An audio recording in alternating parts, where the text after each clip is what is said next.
रेणापूर कृषी उत्पन्न बाजार समितीच्या वतीने रेणापूरच्या पानगाव या ठिकाणी साधारणतः 3000 मेट्रिक टन एवढ्या क्षमतेचं वखार महामंडळाच्या वतीने गोदाम जे आहे ते मंजूर झालं आहे आणि शेतकऱ्याच्या जीवनामध्ये एक आर्थिक क्रांती होणार आहे। शेतकऱ्यांसाठी अतिशय फायदादायी असणारं हे वखार महामंडळाचं गोदाम राहणार आहे। मात्र आता याच वखार महामंडळाच्या गोदामावरनं लातूर ग्रामीणमध्ये वाद पेटल्याचं पाहायला मिळतंय। नेमका हा वाद काय आहे, नेमकं वखार किती क्षमतेचं आहे, कोण मंजूर केलं, या संदर्भात बोलण्यासाठी रेणापूर कृषी उत्पन्न बाजार समितीचे उपसभापती काय नेमकं प्रकार आहे, वखार महामंडळ नेमकं कोण आणलंय, कुठल्या पक्षाच्या वतीने हे मंजूर झालेलं आहे?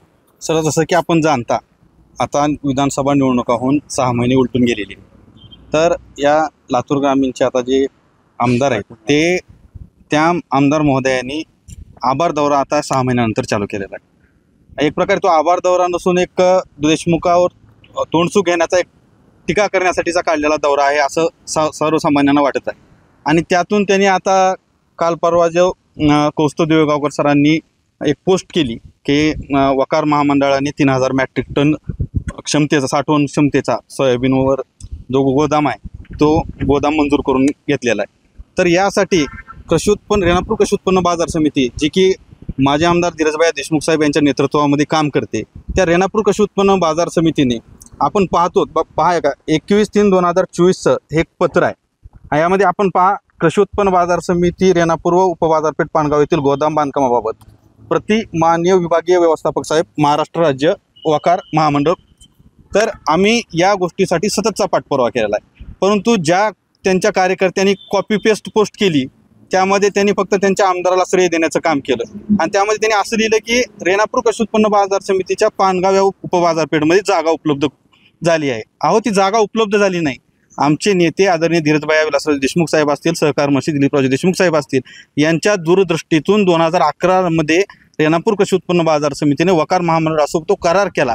कशासाठी केला तर तो हाच सोयाबीन, लातूर जिल्हा हा सोयाबीनचा हब आहे आणि लातूर जिल्ह्यामध्ये साठवण क्षमतेचे गोदाम असायला हवेत, या उद्देशातून आम्ही तो करार केला आणि त्यांना मुबलक करारावर, भाडे करारावर तो करार उपलब्ध करून देऊन शेतकऱ्यांचं हित जोपासण्याचा प्रयत्न केला आणि त्या माध्यमातूनच आज आपण ते यश संपादित होताना दिसते। तरीसुद्धा या गोष्टीसाठी विलंब लागत होता। 2018 पासून ते 2024 पर्यंत आमच्याकडे सर्व पत्र आहेत, आवक जावक क्रमांक आहेत, हे पहा 2018चे, पुन्हा 22चा, हे पहा 24चा। तर आम्ही वारंवार यासाठी पाठपुरावा केला, कारण आपण बघतोय या वर्षी सोयाबीनची खरेदी नाफेड मार्फत झाली। रेणापूर कृषी उत्पन्न बाजार समितीच्या जे सब एजंट आहेत, खरेदी विक्री संघ, याच्यामध्ये ती खरेदी झाली। त्याही वेळी आम्हाला गोदामाचा प्रॉब्लेम झाला, त्यांच्याकडे गोदाम नव्हतं, तर रेणापूर कृषी उत्पन्न बाजार समितीने त्यांच्या हक्काचं गोदाम शेतकऱ्यांच्या हितासाठी खाली करून दिलं। याचा देखील आम्ही श्रेय कुठं घेतलं नाही किंवा याची चर्चा केली नाही, परंतु आज आपण पाहतोय जे काम आपण केले नाहीत याचं देखील आताचे आमदार महोदय श्रेय घ्यायचा प्रयत्न करत आहेत। आम्हाला त्यांना विनंती आहे, कारण आपण जे काम केलं त्याचं जरूर श्रेय घ्या, पण ज्या कामासाठी आपल्याला काही कल्पना नाही, एका सोशल मीडियाच्या पोस्टचा तुम्ही वापर करून त्याचं आपलं सरकार आहे या उद्देशानं तुम्ही जर त्याचं श्रेय घेत असाल तर ते चुकीचं आहे।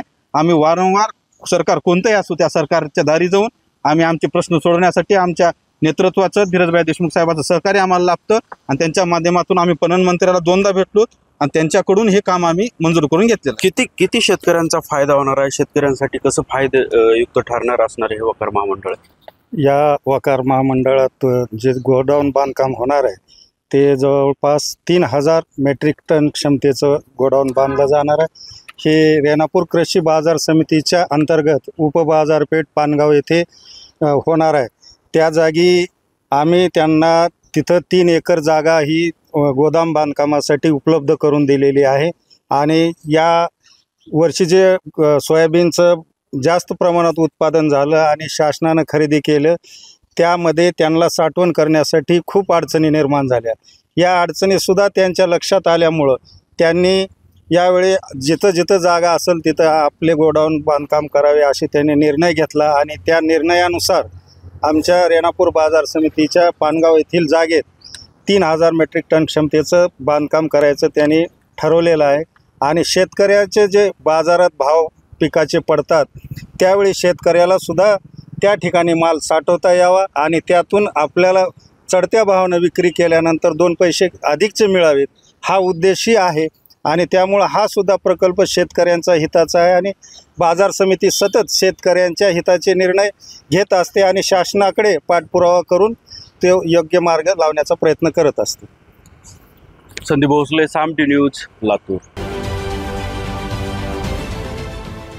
देश विदेशातील प्रत्येक घडामोडींचे लाईव्ह अपडेट मिळवण्यासाठी आता साम टीव्हीच्या सर्व सोशल मीडिया प्लॅटफॉर्मला लाईक, फॉलो आणि सबस्क्राईब करा. तसंच सर्व नोटिफिकेशनसाठी बेल आयकॉन प्रेस करायला विसरू नका.